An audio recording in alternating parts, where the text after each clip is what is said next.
خلال فعالية الدورة الثالثة للجامعة الشتوية المنظمة من طرف الوزارة المنتدبة المكلفة بالمغاربة المقيمين بالخارج وشؤون الهجرة، التقت قناة أطلس ببشرى بايد، التي رغم صغر سنها إلا أنها راكمت خبرة طويلة في ميدان المقاولات والاستشارات الخاصة بعالم الاستثمار.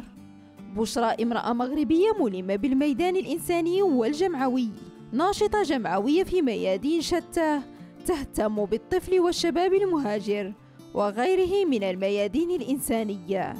تصرح من خلال هذا الروبورتاج أنها في خدمة بلدها وعلى استعداد لتقديم خبرتها وتقديم كل مساعدة لفائدة المجتمع المغربي.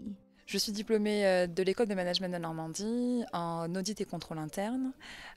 J'ai suivi un parcours assez atypique puisque je n'étais pas destinée à faire une école de commerce auparavant, je devais faire une école d'ingénieur. Et puis je me suis dit pourquoi pas. Cette réorientation m'a permis aujourd'hui d'évoluer dans le secteur de la banque et de l'assurance, qui est également un domaine dans lequel je me suis baignée d'une manière très naturelle. J'ai d'abord débuté ma carrière en banque au sein du groupe BPCE, ce qui m'a permis par la suite d'évoluer vers le conseil en tant que consultante dans différents projets réglementaires avec la Banque de France, régulateur américain, mais aussi et surtout dans de grands groupes de conseil dans lesquels j'ai pu évoluer, que ce soit Pericles Consulting, Capgemini Consulting ou Business Consulting. Ce sont des groupes qui m'ont permis aujourd'hui de me lancer dans l'aventure entrepreneuriale, puisque je suis aujourd'hui consultante freelance, comme on le dit communément chez nous, depuis 1 an et demi, et toujours dans le domaine de la banque et de l'assurance et dans le réglementaire. En parallèle, j'ai évolué, si je puis me permettre, dans l'associatif, d'abord humanitaire, puisque j'ai toujours été attirée par l'humanitaire. C'est quelque chose que j'ai appris de mes parents. Et les faits ont choisi autrement. Je me suis lancée dans une association qui s'appelle Maroc Entrepreneur en 2012, après avoir vu plusieurs clubs d'affaires qui font l'investissement français dans le pays du Golfe, au Maroc, etc. Un jour, j'ai participé à l'organisation de cette journée, celle qu'on appelle communément JCE, donc la journée de la création d'entreprise, que l'association Maroc Entrepreneur organise tous les ans. En 2012, je me suis intéressée à cet événement et je suis allée. Et depuis, je suis restée membre de l'association dans laquelle je suis présidente maintenant et j'ai le plaisir de la servir depuis 3 ans maintenant.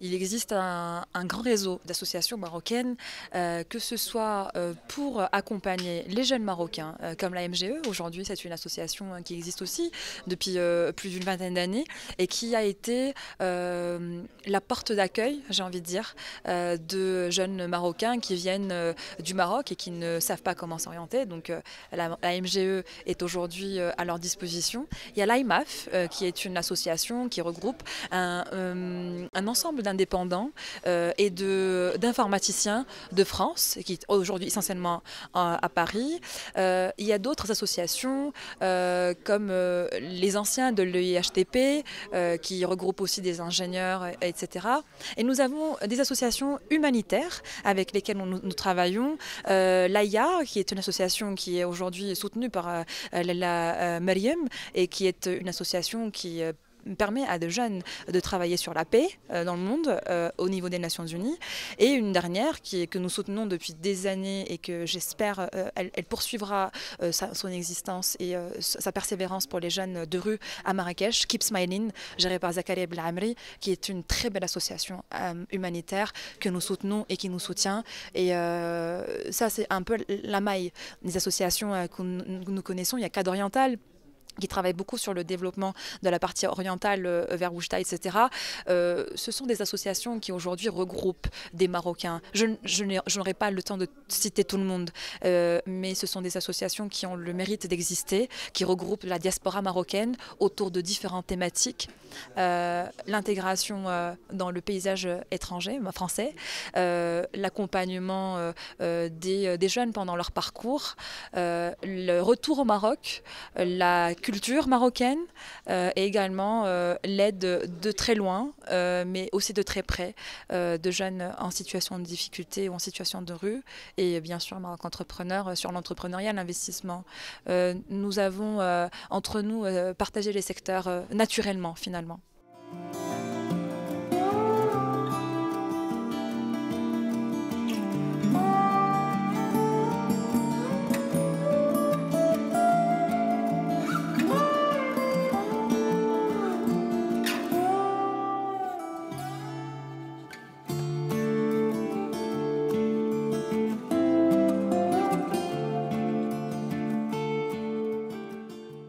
Je suis présente aujourd'hui à Ifrane dans le cadre de la 3e édition de l'université d'hiver qui est organisée par le ministère des Marocains résidant à l'étranger.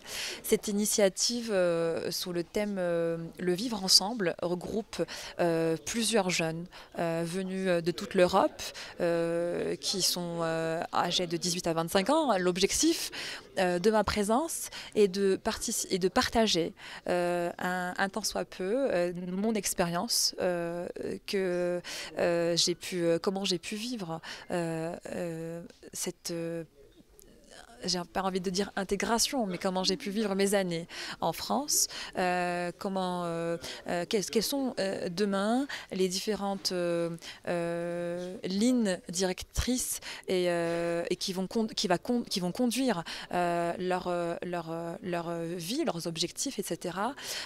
J'espère qu'à l'issue de cette 3e édition, il y aurait d'autres, puisque nous sommes à la 3e, mais j'espère qu'il y aurait une suite pour pouvoir tout simplement donner vie à la parole de jeunes, leur donner aussi envie de connaître le Maroc d'aujourd'hui, le Maroc de demain, et participer à la création et à la co-construction du Maroc de demain. C'est important aujourd'hui de pouvoir se dire, sous le thème vivre ensemble, ou de la coexistence, ou de comment co-créer, ou comment collaborer tout simplement entre les deux rives. C'est important aussi, moi je l'ai vécu, et comme je le disais tout à l'heure, grâce à mes parents, j'ai vécu entre les deux rives. J'ai vu comment l'importance de vivre entre la France et le Maroc, l'importance d'être un élément utile. Et ne pas être uniquement le pourvoyeur de fonds, mais aussi participer d'une manière très concrète à la réalisation de petits projets, d'être aussi pas une base de données, mais être le socle de certaines idées qui pourraient aider un projet de très près ou de loin.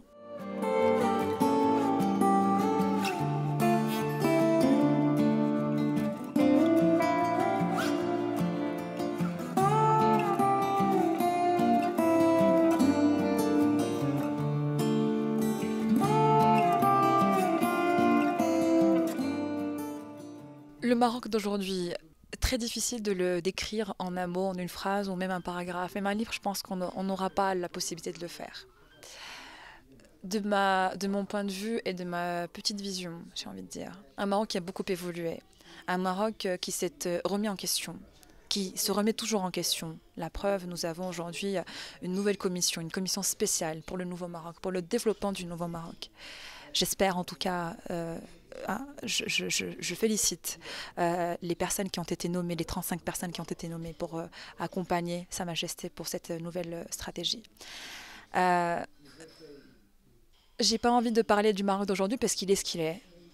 Il a évolué. 20 ans de progrès, 20 ans de réalisation, 20 ans de challenge, 20 ans d'amélioration extraordinaire. Des projets qui qui dans certains pays, prennent des années pour être mis en place, et ils ont été mis en place dans de très belles conditions, avec un grand professionnalisme, avec une signature d'artiste. Pour certains d'entre eux, le TGV, pour moi, est une très belle réalisation. Le tram dans plusieurs villes, même dans les quartiers les plus reculés. Ma grand-mère est dans un quartier très populaire, à Casablanca, et quand je vois qu'il y a le tram qui permet aux gens d'aller d'un point A à un point B, ça veut dire qu'on veut vous accompagner, que vous ne faites pas de la partie de la population que nous avons oubliée. On vous compte dans notre stratégie, et c'est important pour eux. Peut-être qu'ils ne le savent pas, mais c'est aussi un message pour ceux qui ont l'intelligence de le comprendre. Le Maroc d'aujourd'hui est un Maroc qui a besoin d'être aussi, de continuer en tout cas dans son amélioration, dans son développement, de poursuivre dans des domaines prioritaires, j'ai envie de dire, la santé, l'éducation, la formation, la jeunesse. Et c'est important aujourd'hui de s'améliorer et de se dire que la jeunesse doit être limite la base des différents secteurs qu'on va avoir à mettre en place, que ce soit dans la formation, l'information, l'éducation, le suivi.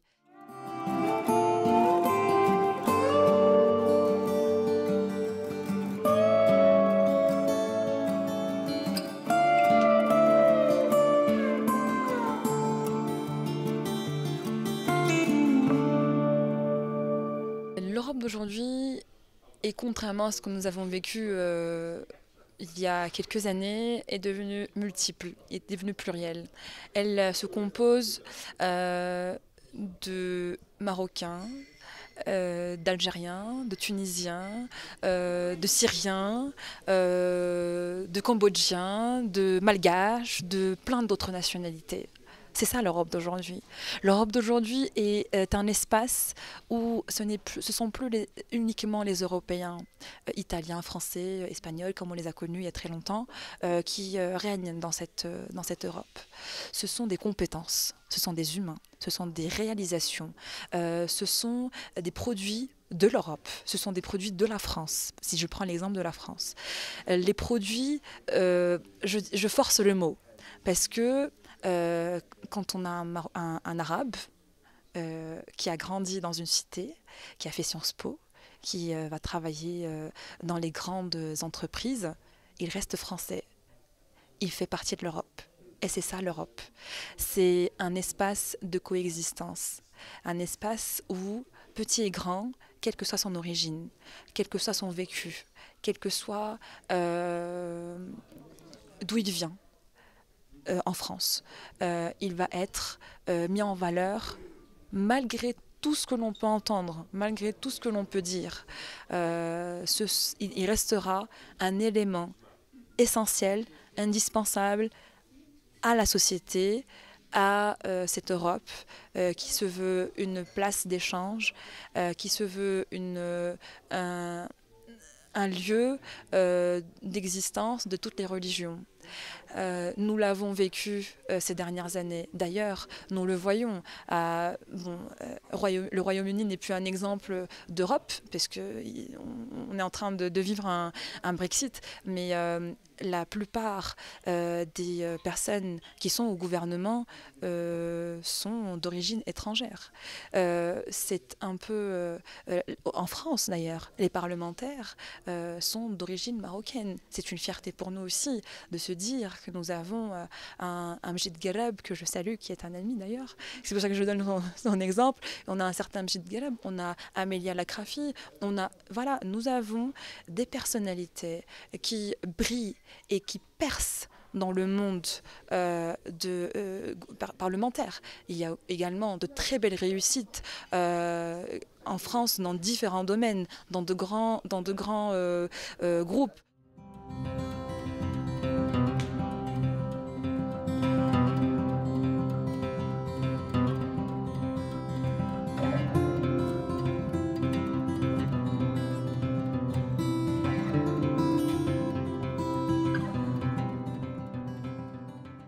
Je suis à la disposition de mon pays C'est tout ce que je peux vous dire, quel que soit le domaine et quel que soit le secteur. Si je peux aider, si je peux donner de mes compétences, de ce que j'ai pu apprendre, de ma petite expérience à l'étranger, je le ferai.